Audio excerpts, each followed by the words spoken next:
What's up everyone on the internet? Thank you for making this video part of it. I am so excited to upload this one for you guys because for the month of August, I figured, you know what? Why not take a look at the golden years of the MCU, more specifically Phase 1. And for the entire month of August, we'll be taking a look at the first entries of these movies, more specifically Iron Man 1, Thor, and Captain America, the First Avenger.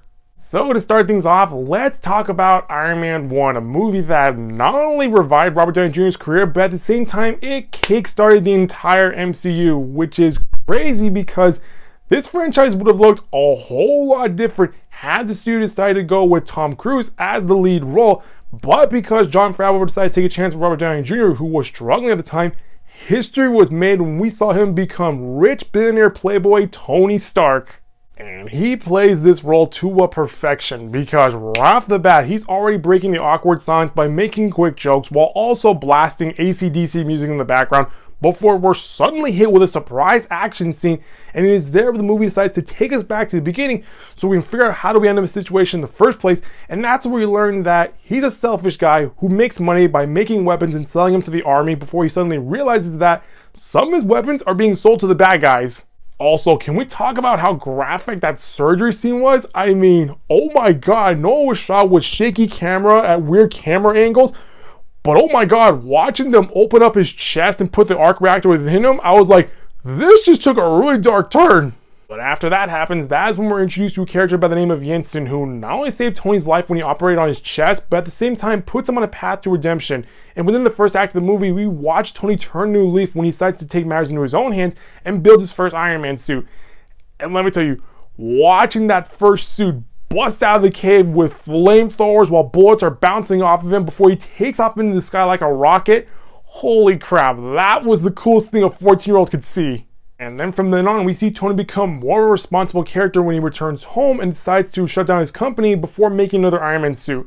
Which is where we see a lot of the humor in this movie, because looking back at previous superhero movies, while there are times where we do feel a sense of heroism within us, there are very few movies that make us giggle and smile. Which is where we see that in this movie when we see Tony build his second Iron Man suit. When we watch him do all these tests and fail spectacularly, that makes us smile and laugh, before ultimately making the Mark II armor.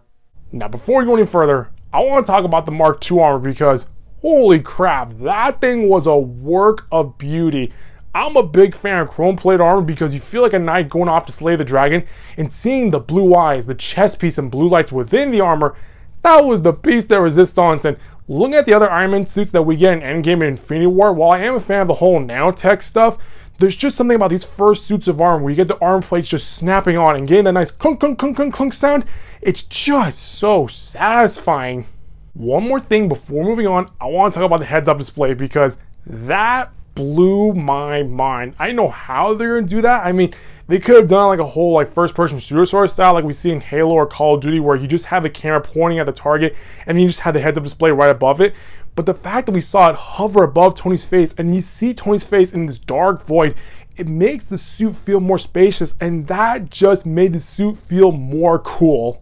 So anyway, after we see the Mark II take flight, which I'm pretty sure inspired a lot of engineers, we're also reminded that even though Tony's home, the legacy he has left behind is still causing a lot of pain because a lot of his weapons are still being sold to the bad guys, which is where we get the Mark III armor in.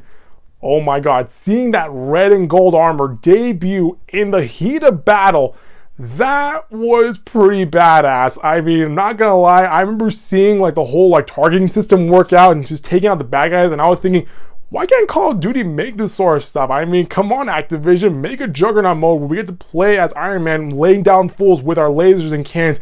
I would totally buy that.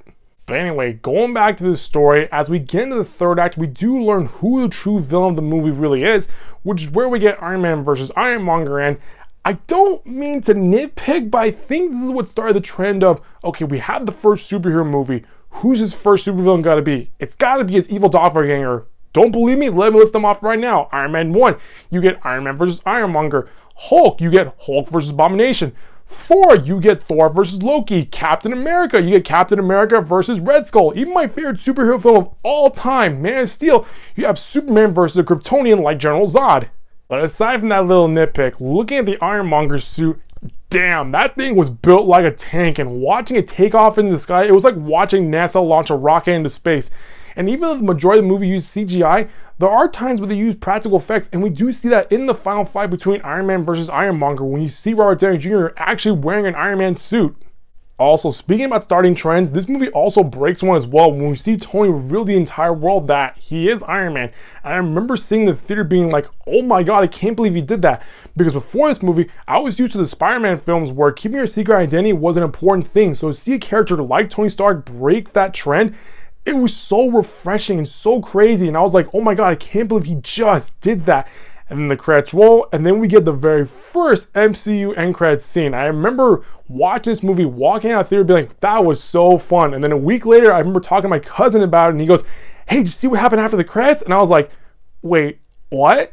And I remember him telling me, yeah, they're gonna bring the Avengers. And I was like, hold on. We're getting the Avengers?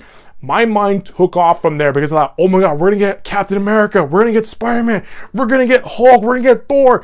And I was just so happy that I was gonna be getting characters that I've seen from comic books and then cartoon movies as well. And then the rest is history, as this film pretty much sparked an entire cinematic universe of individual superhero movies while also giving us big ensemble films like the Avengers.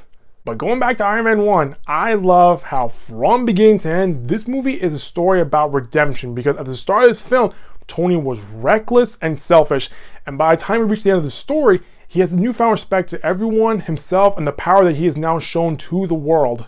So overall, I really love this film, and in terms of single MCU movies, this one sits at the very top of the list because not only did it make me smile, but it also made my dad smile. And to provide a little bit of background history about my dad is that he is a man's man. I mean, he loves to do a lot of construction work as a hobby. So to see him love this movie from beginning to end, that's why I love this movie so much. Well, that's gonna do it for this video, guys. That was my overall review on Iron Man. If you like what you saw, hit the subscribe button. You can always update from this channel. I'll see you next time with a brand new video. Bye-bye.